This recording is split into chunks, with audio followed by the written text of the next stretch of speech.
एक बहुत पुरानी कहानी है। राजा महाराजाओं के ज़माने की है। एक सम्राट का छोटा बेटा बड़ा ही उपद्रवी था। वह सम्राट की कोई बात ना सुनता, बहुत शैतानी करता और वह सम्राट भी बड़ा ही क्रोधी किस्म का था। एक दिन अपने बेटे की शैतानियों से तंग आकर उसने अपने बेटे को घर से निकाल दिया। सम्राट के मंत्री उसे कहीं दूर छोड़कर आ गए। उस वक्त सम्राट का बेटा लगभग 8 साल का था। अब उस बच्चे के लिए बड़ी मुश्किल हो गई, क्योंकि अब राजा का बेटा अगर राजा न रहे तो उसे और कोई कला तो आती ही नहीं सिवाय भीख मांगने के। तो वो इतनी छोटी सी उम्र में भीख मांगने लगा। और करता भी क्या, छोटा बच्चा था वो। धीरे धीरे समय अपनी रफ्तार के साथ चलता रहा और बहुत वर्ष बीत जाने के बाद उसे स्मरण ही नहीं रहा कि वह कभी राजकुमार हुआ करता था और महलों में सुख सुविधाओं से रहा करता था। याद रखना भी बड़ा दुखदाई है। इस बात को भूल जाना ही अच्छा था, वरना दर दर की ठोकरें खाना, गिड़गिड़ाना, भीख मांगना, लोगों की धुतकार सहना, यह सब उस बच्चे के लिए बहुत मुश्किल था। अगर वह यह याद रखता कि मैं एक राजकुमार हूँ। हमारे मन की खूबी होती है कि वह हमारी स्मृतियों को बदलता रहता है।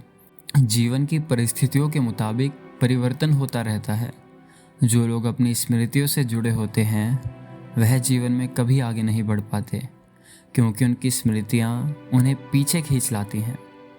धीरे धीरे काफ़ी समय बीत गया और अब उस सम्राट का बेटा बड़ा हो चुका था। दूसरी तरफ उसका पिता यानी सम्राट अब बुढ़ा हो गया था। लगभग 75 साल की उम्र हो गई थी। बेटे की उम्र भी अब 40-45 के करीब हो गई थी।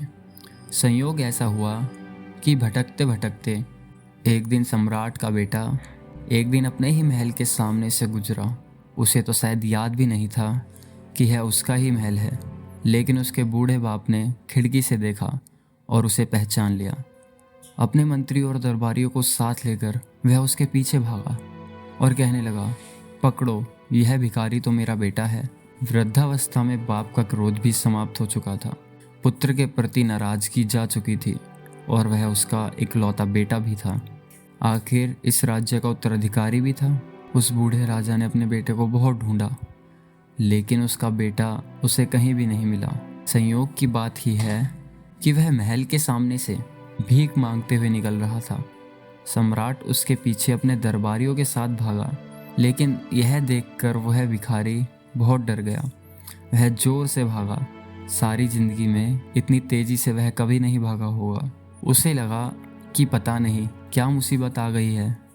शायद महल के सामने भीख मांगना कोई बहुत बड़ा गुनाह है, इसलिए यह मुझे पकड़कर मुझे सजा देने की कोशिश कर रहे हैं। क्या पता यहाँ का कानून ऐसा ही हो। बेचारा जान बचाकर भागा और यह लोग उसको पकड़ नहीं पाए। उस सम्राट के मुख्यमंत्री ने कहा कि महाराज, शायद उसको स्मरण नहीं है कि आप उसके पिता हैं और वह आपका पुत्र है। वह समझ रहा है कि हम उसको सजा देंगे, इसलिए वह भाग गया। इसका मतलब उसे बिल्कुल नहीं पता। अब कुछ उपाय करना होगा। उसे कैसे बताएं कि वह राजपुत्र है, इस राज्य का अधिकारी है। सम्राट तो यह सुनकर रोने लगा और कहा कि कहीं से भी मेरे लिए मेरे बेटे को वापस लेकर आओ। तभी सारे मंत्रियों ने मिलकर कहा कि महाराज, आप धीरज रखना। आप एकदम से उसको नहीं बताना कि वह आपका बेटा है। हम लोग उसे धीरे धीरे फुसलाने की कोशिश करेंगे, क्योंकि इतनी बड़ी बात है। वह इस चीज़ का यकीन नहीं कर पाएगा कि वह राजा का बेटा है। शायद वो इसको सुनकर पागल हो जाए या डर जाए और सोचने लगे कि पता नहीं ये कौन सी चाल चल रहे हैं। यह लोग धीरे धीरे उसकी खोज में निकल गए। एक साधारण सिपाही उससे जाकर मिला और कहा, सम्राट के यहाँ एक सफाई करने वाले की ज़रूरत है। अगर तुम यह नौकरी करना चाहो तो तुम यहाँ काम कर सकते हो। उस भिखारी को यह बात सही लगी। उसने सोचा कि भीख मांगने से अच्छा तो मैं कहीं काम ही कर लूँ। सफाई करनी तो उसको आती नहीं थी। यह बात उसने सिपाही को बताई और सिपाही ने कहा कि कोई बात नहीं, हम समझा देंगे, उसमें कौन सी बड़ी बात है, सफाई तो कोई भी कर सकता है। और उसके बाद वह भिखारी सफाई कर्मचारी के रूप में उस महल में काम करने लग गया। कोई महीना भर काम करने के बाद उसी महल में माली के रूप में बगीचे में काम मिल गया। वरिष्ठ माली ने उसको कुछ सिखा दिया कि ऐसा करना है, पौधों में ऐसा पानी देना है, कटाई ऐसे करनी है। और अब उस भिखारी का अपने ऊपर कुछ विश्वास बढ़ने लगा था कि मैं राजमहल के बगीचे का माली हूँ। उसके भीतर कुछ गरिमा भी पैदा हुई थी और कुछ आत्मसम्मान भी पैदा हुआ। कुछ दिनों के बाद उसे दरबार का कार्य दे दिया गया। अब तो कभी कभी सम्राट बगीचे में घूमते घूमते उसकी तरफ देखकर मुस्कुरा दिया करते थे। यह देखते उसे बहुत अच्छा लगता। कभी कभी सम्राट उसकी पीठ भी थपथपा देते थे, तुम बहुत अच्छा काम कर रहे हो। तब तो कहना ही क्या, वह फूला नहीं समा रहा था। 2 महीने बाद उसको मुख्य दरबान बना दिया गया। अब तो उसकी शान बहुत बढ़ गई थी। धीरे धीरे कदम दर कदम उसको खुसलाने की कोशिश की जा रही थी। वह खजाने का दरबान बन गया।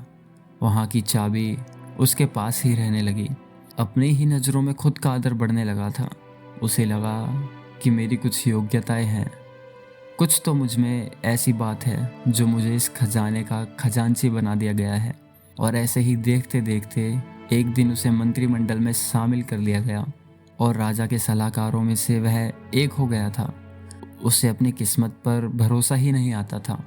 और एक दिन राजा ने कहा कि मैं बहुत बूढ़ा हो गया हूँ, मेरी उम्र हो गई है और अब मैं यह पद छोड़ना चाहता हूँ और संन्यास्त होना चाहता हूँ और मैं अपनी जगह किसी योग्य उम्मीदवार को राज्य का राजा बनाने की सिफारिश करता हूँ।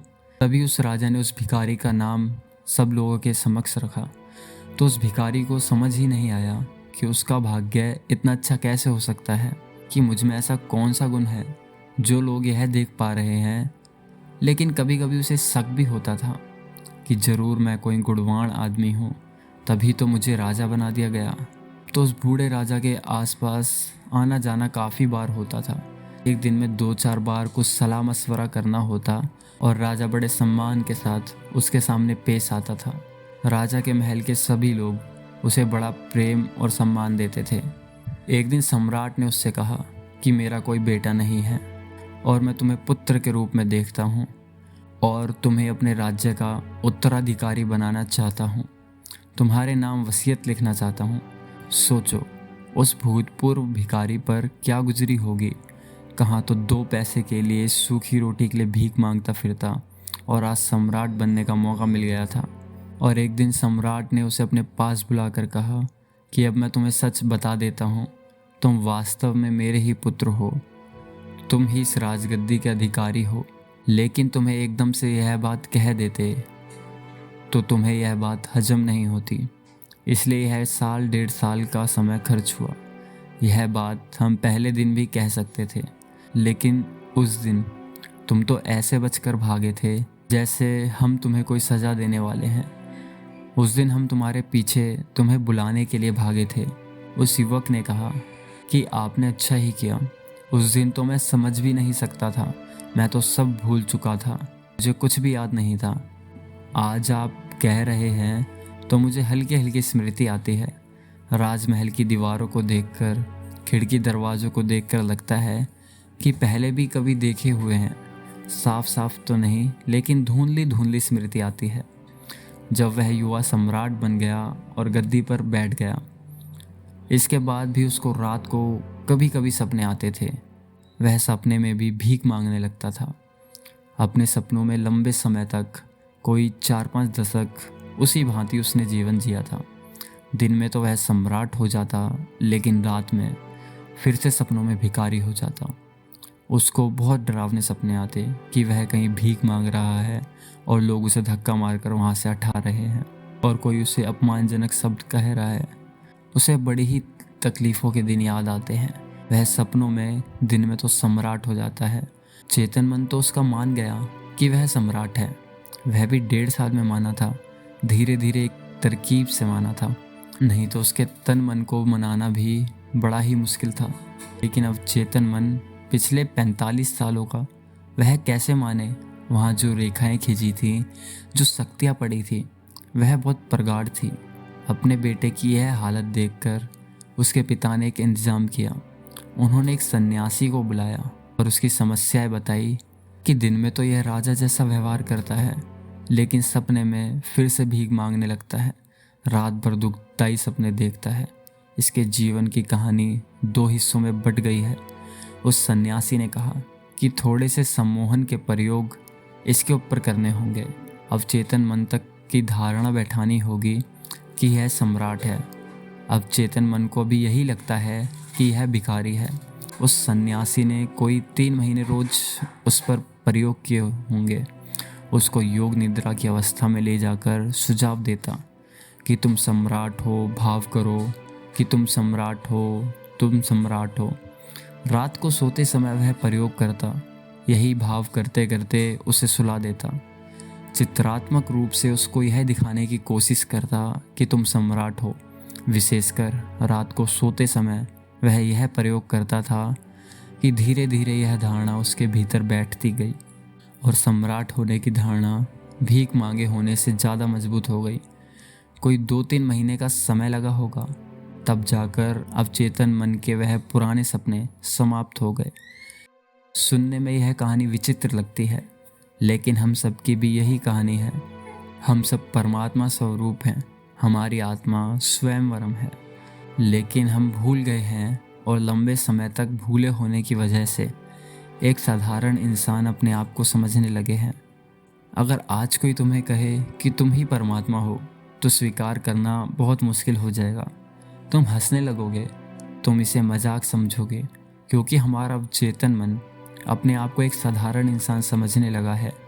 हमारा चेतन मन तो जानता है कि हमारे कण कण में परमात्मा बसता है।